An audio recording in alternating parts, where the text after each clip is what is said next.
ایک روایت پیش کی جاتی ہے، شاید یہ پھر رہ جائے، اور تمام غالی اہل بدعت اس روایت کو عوام کے سامنے پیش کر کے گمراہ کرتے ہیں۔ اس روایت پہ میں دو باتیں عرض کروں گا۔ وہ روایت ہے بخاری شریف میں، اور روایت جو بخاری کی ہے اس کا نمبر ہے 6502۔ بخاری شریف میں مشہور روایت ہے، سارے ملا بیان کرتے ہیں کہ نبی کریم صلی اللہ علیہ وسلم کی طرف منسوب کر کے فرماتے ہیں کہ ما یزال عبدی یتقرب الی بالنوافل۔ یہ اولیاء اللہ کی شان جب بیان کرتے ہیں، یہ روایت لاتے ہیں کہ آدمی نوافل کے ذریعے میرا قرب حاصل کرتا ہے، نوافل پڑھ کے میرا قرب، سارے پریشان ہو گئے ہو، یہ روایت سنو، قرب حاصل کرتا ہے۔ یتقرب الی بالنوافل حتی احبہ، اتنا مقرب ہو جاتا ہے کہ میں اس سے محبت کرنے لگتا ہوں، احبہ، محبت کرتا ہوں۔ فَإِذَا أَحْبَبْتُهُ، اللہ فرماتے ہیں جب میں اس سے محبت کرتا ہوں، أَحْبَبْتُهُ كُنْتُ سَمْعَهُ الَّذِي يَسْمَعُ بِي، میں اس بندے کے کان بن جاتا ہوں، وہ میرے ساتھ سنتا ہے۔ وَبَصَرَهُ الَّذِي، میں اس آدمی کی آنکھیں بن جاتا ہوں، وہ میرے ساتھ دیکھتا ہے۔ بَيَدَهُ الَّتِي، اور میں اس آدمی کے ہاتھ بن جاتا ہوں۔ يَبْطِشُ بِهَا، وہ ان کے ساتھ پکڑتا ہے۔ بَرِجْلَهُ الَّذِي يَمْشِي بِهَا، اور میں اللہ اس آدمی کے پاؤں بن جاتا ہوں، وہ میرے ساتھ چلتا ہے، میرے ساتھ چلتا ہے۔ وَإِنْ سَأَلَنِي، اگر وہ مجھ سے مانگے، لَأُعْطِيَنَّهُ، میں اس کو عطا کرتا ہوں۔ یہ ایک لمبی روایت ہے، اس روایت کو سب پیش کرتی ہیں، رافضی بھی، بریلر بھی، اور للہڑ بھی، اور آپ کے بعض مداہن اشاعتی بھی، سب پیش کرتی۔ کیوں جی؟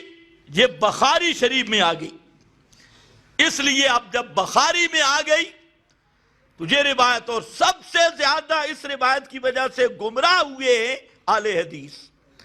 اہل حدیث کا سب سے بڑا قصور اور سب سے بڑی گمراہی، سب سے بڑی غوایت، سب سے بڑی ضلالت اور سب سے بڑا کفر یہ ہے کہ وہ روایات کو کتاب اللہ پر حاکم مانتی، قرآن کو روایتوں کے تابع بناتی، اور جو روایت آ گئی اس کو قرآن پہ حاکم ماننا۔ رفع یدین والا مسئلہ چھوٹا ہے، فاتحہ خلف الامام والا نیچے ہے، ٹانگیں کھلی کرو یا سوڑی کرو، گدھا گزر جائے یا لیلا گزر جائے، ہمیں کیا تکلیف ہے، آمین اونچی کرو یا ایستا کرو، بہرحال اتنی ہو کہ وضو برقرار رہے۔ تو یہ وہ جھگڑے نہیں، جھگڑا یہ ہے کہ کتاب اللہ کی حاکمیت پہ ان کا ایمان نہیں ہے۔ اب یہ روایت پیش کی جاتی ہے کہ بندہ جب نوافل پڑھتا ہے تو اللہ بندے کے کان بن جاتا ہے، اللہ بندے کی آنکھیں بن جاتا ہے، اللہ بندے کے پاؤں بن جاتا ہے، اللہ بندے کا ہاتھ بن جاتا ہے۔ اب ان اہل حدیثوں کو کہو ذرا مانو، یہ تمہاری روایت پرستی کا اب شاہکار نکلے گا۔ پھر بندہ جہاں کیا کہتے ہیں اہل بدعت کہ بندہ اللہ بن جاتا ہے، اللہ بندہ بن جاتا ہے۔ اسی کو آگے لیا ڈاکٹر طاہر القادری نے، اس کو بڑی تفریحات اشرف سیالوی، بڑے بڑے اہل بدعت کے عمائد اور ائمۃ الکفر نے اس روایت سے آگے کشید کیا کہ دیکھو جی ایک ایسا مقام آتا ہے کہ جو ولی اللہ ہوتا ہے اس میں اللہ حلول کر جاتا ہے، اور کہتے ہیں جب معراج کی رات تھی، نبی کریم علیہ السلام اوپر گئے تو اللہ نے فرمایا کہ جب قریب آ گئے تو یہ وہ بن گیا، وہ یہ بن گیا، اور کہا ہکے ہکے اکے اکے جو فرق کرے مشرک کے، یہ وہ اور وہ یہ۔ اور یہی بات احمد رضا خان نے کی کہ معراج کا جب واقعہ بیان کیا تو احمد رضا خان نے اسی روایت کی بنیاد پہ یہ عقیدہ کشید کیا کہ معراج والی رات نبی کریم صلی اللہ علیہ وسلم اپنے آپ کو ملنے گئے تھے، اپنے آپ کو اسی کے جلوے، اسی سے ملنے، اسی سے اس کی طرف گئے تھے۔ یہ ہدایت کی بخشش ہے، اسی کے جلوے، اسی سے ملنے، اسی سے اس کی طرف گئے تھے۔ اور ایک اصلاحی جماعت انہوں نے کتاب شائع کی سیرات الصالحین، یہ جو سلطان باہو رحمہ اللہ کے مزار کے مجاور ہیں انہوں نے شائع کی، اور اس میں ایک روایت لائے آنا احمد بلا میم، میں بغیر میم کے احمد ہوں۔ تو بغیر میم کے احمد ذرا پڑھو، احد، قل هو اللہ احد، وہی۔ اور دیوان محمدی میں بہت بڑا دجال پیر، وہ دیوان محمدی والا جو احمد رضا کا بڑا لاڈلا پیر ہے، رحیم یار خان کے علاقے کا، دیوان محمدی میں لکھا ہے بجاتے تھے جو انی عبدہو کی بانسری ہر دم، سرے میشر انی ان اللہ بن کے نکلیں گے۔ جو دنیا میں انی عبدہو کی بانسری بجاتے تھے تو قیامت کے دن اللہ کے عرش پہ وہی کہیں گے انی ان اللہ، کہ اللہ میں ہوں۔ تو روایت یہی بنیاد بنی، اسی روایت نے رافضیوں کو گمراہ کیا کہ امامت میں الوہیت مانی، اسی روایت نے ان بریلویت کو گمراہ کیا کہ انہوں نے اس روایت کی بنیاد پہ کہہ دیا کہ جب اللہ بندے کے کان بن جاتا ہے، آنکھیں بن جاتا ہے، تو جس طرح اللہ دور و نزدیک سے دیکھتا ہے، بندہ بھی دور و نزدیک سے دیکھتا ہے، ولی اللہ بھی ہر جگہ سے دیکھتا ہے، اللہ ہر جگہ سے پکڑ سکتا ہے، ولی اللہ ہر جگہ سے پکڑ سکتا ہے، اور یہ سارے اعضاء اللہ والا حکم دے دیا۔ اس لیے سنو، اس روایت کو میں نے سب کتب حدیث میں تلاش کیا، سب بخاری میں آئی، اب تک جو میں نے اس پہ تحقیق کی، اور انشاءاللہ یہ تحقیق بالکل حق تحقیق ہے۔ اس کا راوی ہے خالد بن مخلد، یاد کر لو سارے، خالد بن مخلد، خالد بن مخلد، یہاں بخاری میں بھی یہی راوی ہے، خالد بن مخلد۔ اور یہ خالد بن مخلد کون ہے؟ غالن فی التشیع، غالی قسم کا شیعہ ہے، عام شیعہ نہیں، غالن فی التشیع، شیعہ دا ہیڈ ہے، غالی شیعہ۔ اب بتائیں، ایک شیعہ راوی کی روایت کو لے کر اللہ اور مخلوق کو ایک بنا دیں گے؟ ایک شیعہ کٹر رافضی، اس کی روایت کو لے کر ہم کہیں گے اللہ بندہ تے بندہ اللہ۔ اس لیے جو میرا کوئی بریلوی عوام سے تعلق رکھنے والا بھائی ہو، اس سے بھی میں بڑی ہمدردی کے ساتھ کہتا ہوں اس روایت کی تحقیق کر لے۔ اس کا راوی ہے خالد بن مخلد، اور جہاں پر ذہبی نے، امام ذہبی اہل سنت کا امام ہے، اس نے زبردست بات کی، فرماتی ہیں کہ یہ روایت لوگ ڈر گئے ہیں بخاری کی ہیبت سے، لولا ہیبت البخاری، اگر بخاری کا رعب نہ ہوتا تو سارے محدثین اس روایت کا انکار کرتے، لیکن وہ رعب پتہ نہیں کس پہ ہوگا، ہم پہ تو کتاب اللہ کا رعب ہے، ہم پہ تو توحید کا رعب ہے۔ اس لیے جو احادیث صحیحہ کا منکر ہے اس کو بھی ہم کافر سمجھتے ہیں، کیونکہ احادیث صحیحہ رسول اللہ کا بیان، وہ قرآن کا بیان اور تفسیر ہے، اور جو ایسی روایتیں جو پورے دین کے اصول سے متصادم، کتاب اللہ کے متصادم اور پیغمبر کی تعلیمات کے مناقض روایات آتی ہیں، ان کو رسول کی حدیث سمجھنا اور پھر اس سے شرک کے قصائد پڑھنا اصل بے دینی اور اصل گمراہی یہی ہے۔ اس لیے یاد رکھو، بخاری کی ہیبت مسلم، بخاری کی تقوی مسلم، بخاری کی جلالت مسلم، بخاری کا امیر المومنین فی الحدیث ہونا مسلم، اور بخاری کا امام المحدثین ہونا مسلم، لیکن بخاری معصوم بھی نہیں، معبود بھی نہیں۔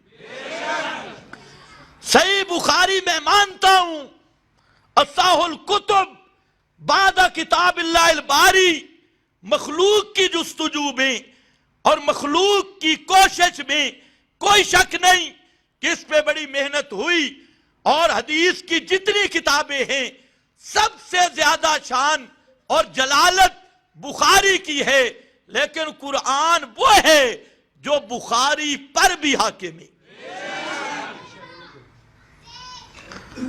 تو پہلی بات میں نے کیا کہ اس کا راوی کون ہے؟ خالد بن مخلد۔ ہم راویوں کے اندھے مقلد نہیں، یہ کوئی اہل حدیث ہی ہوگا۔ لوگوں کو کہتے ہیں تم مقلد، تم تو شیعوں کے مقلد ہو، رافضیوں کے، ناصبیوں کے۔ اور اب جو میں بیان کر رہا ہوں سب سے زیادہ تکلیف میرے اہل حدیث بھائیوں کو ہوگی، کیونکہ انہوں نے لوگوں کو یہ بتایا ہوا ہے کہ بخاری میں جو کچھ ہے سب کچھ صحیح ہے، سب کچھ صحیح ہے، لیکن یہ بھی جھوٹ بولا ہوا ہے انہوں نے۔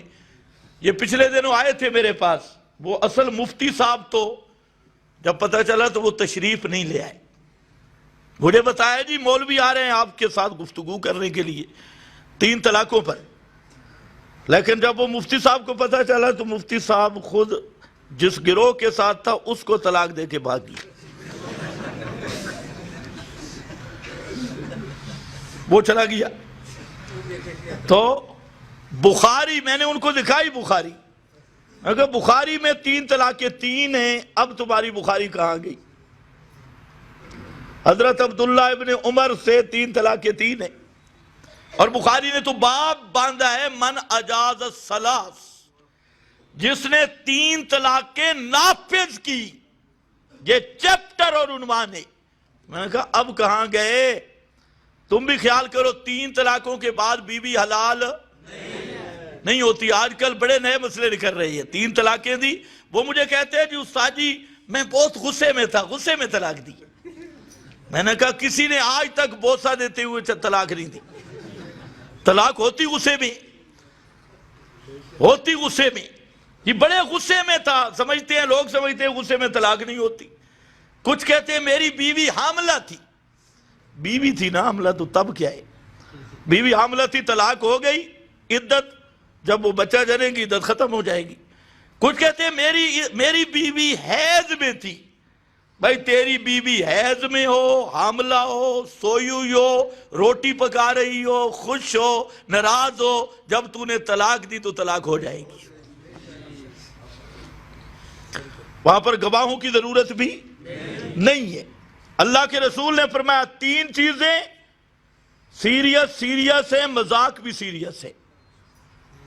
جدہن جدن و ہزلہن جدن، ان کے اندر مذاق کرو وہ بھی سیریس ہے۔ ان میں ایک النکاح اور دوسرا الطلاق۔